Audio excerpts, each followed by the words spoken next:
Tiba-tiba suara menggelegar terdengar di seluruh alam semesta. Maka seluruh makhluk di dunia terkejut. Sangkakala telah ditiup malaikat.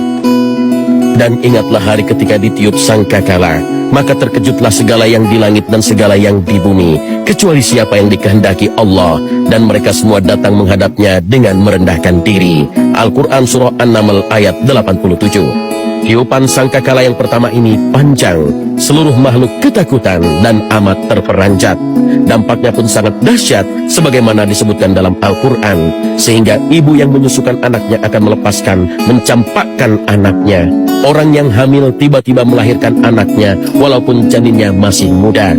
Manusia juga lintang kukang seperti kupu-kupu bertebaran.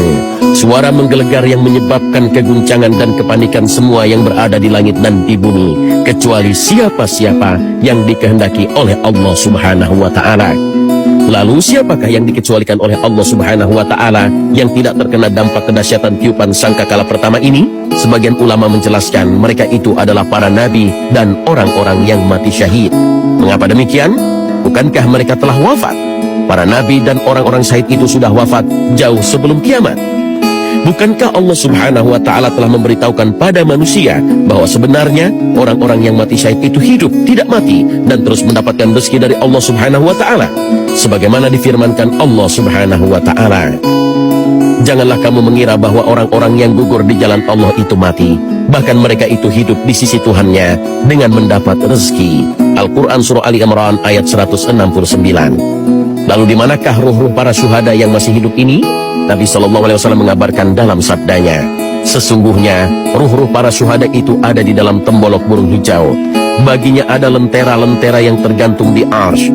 Mereka bebas menikmati surga sekehendak mereka, kemudian singgah pada lentera-lentera itu. Hadis riwayat Muslim.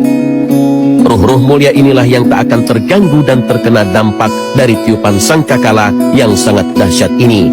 Mereka mendapatkan perlindungan dari Allah Subhanahu wa Ta'ala. Malaikat peniup sangkakala akan diperintahkan oleh Allah untuk meniupkan sur, trompet sangkakala sebanyak 3 kali tiupan bila kiamat telah tiba. Setelah tiupan pertama, Allah memerintahkan sur atau trompet ditiup pada kali yang kedua. Pada tiupan kedua ini, maka terkejutlah dan matilah semua makhluk yang berada di langit, yaitu para malaikat dan manusia, serta semua makhluk di bumi, termasuk para nabi dan syahid. Allah berfirman, dan ditiuplah sangkakala, maka matilah siapa yang ada di langit dan di bumi, kecuali siapa-siapa yang dikehendaki oleh Allah. Kemudian ditiup sangkakala itu sekali lagi, maka tiba-tiba mereka berdiri menunggu keputusannya masing-masing. Al-Quran Surah Az-Zumar ayat 68. Dalam ayat ini disebutkan bahwa pada tiupan kedua, seluruh makhluk di langit maupun di bumi semua mati. Inilah yang disebut dengan tiupan soqah atau tiupan kematian. Namun pada tiupan kedua ini, Allah Subhanahu wa Ta'ala juga masih menyisakan sejumlah makhluk yang tetap hidup. Sebagian ahli tafsir menyebutkan mereka yang dibiarkan hidup itu adalah malaikat Jibril, Mikail, Israfil, Israel, dan 4 malaikat pemikul arsy. Mereka inilah yang disebut Al-Quran dengan kalimat, kecuali siapa-siapa yang dikehendaki Allah. Kemudian Allah memerintahkan malaikat maut untuk mencabut nyawa Jibril, Mikail, Israfil, dan para malaikat pembawa arsy yang 4. Maka tidak ada yang tersisa kecuali Allah dan malaikat maut. Kemudian Allah berkata kepada malaikat maut, wahai malaikat maut, kamu adalah salah satu dari makhluk-makhlukku, maka sekarang matilah kamu. Dengan demikian matilah malaikat maut. Maka tidak ada yang tersisa kecuali Allah yang maha perkasa, yang maha hidup, yang tidak pernah mati, yang awal, yang tidak ada sebelumnya sesuatu apapun, yang akhir, yang tidak ada sesudahnya sesuatu apapun. Kemudian Allah berkata, akulah raja, akulah penguasa. Di manakah raja-raja bumi? Di manakah para penguasa? Di manakah orang-orang yang sombong? Dan untuk siapakah kekuasaan pada hari ini? Pada hari itu, Allah Subhanahu wa Ta'ala menunjukkan keperkasaannya dan keesaannya, bahwa sifat sombong itu hanya miliknya. Imam Muslim meriwayatkan sabda Nabi SAW, Allah Azza wa Jalla akan menggulung langit-langit kelak di hari kiamat. Kemudian ia mengambilnya dengan tangan kanannya dan berfirman, akulah raja, Di manakah orang-orang yang selalu bertindak sewenang-wenang? Di manakah orang-orang yang selalu menyombongkan diri?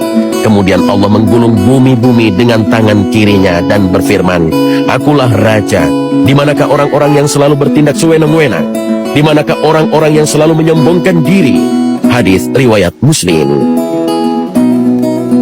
Kesombongan inilah sifat yang tidak boleh disandang oleh makhluknya, siapapun ia. Inilah yang ditegaskan Rasul Sallallahu Alaihi Wasallam dalam hadis qudsi dari Abu Hurairah. Allah Azza wa Jalla berfirman, kesombongan adalah selendangku dan keagungan adalah kain sarungku. Barang siapa bersaing turut memiliki dalam salah satu dari kedua hal tersebut, maka benar-benar akan aku lemparkan dia ke neraka. Hadis riwayat Abu Daud, Ibnu Majah dan Imam Ahmad. Keadaan alam semesta akan tetap seperti itu hingga waktu yang ditentukan untuk ditiupkan sangkakala ketiga, yaitu tiupan kebangkitan. Entah berapa lama jarak antara waktu tiupan kedua dan ketiga, atau tiupan kematian dan kebangkitan.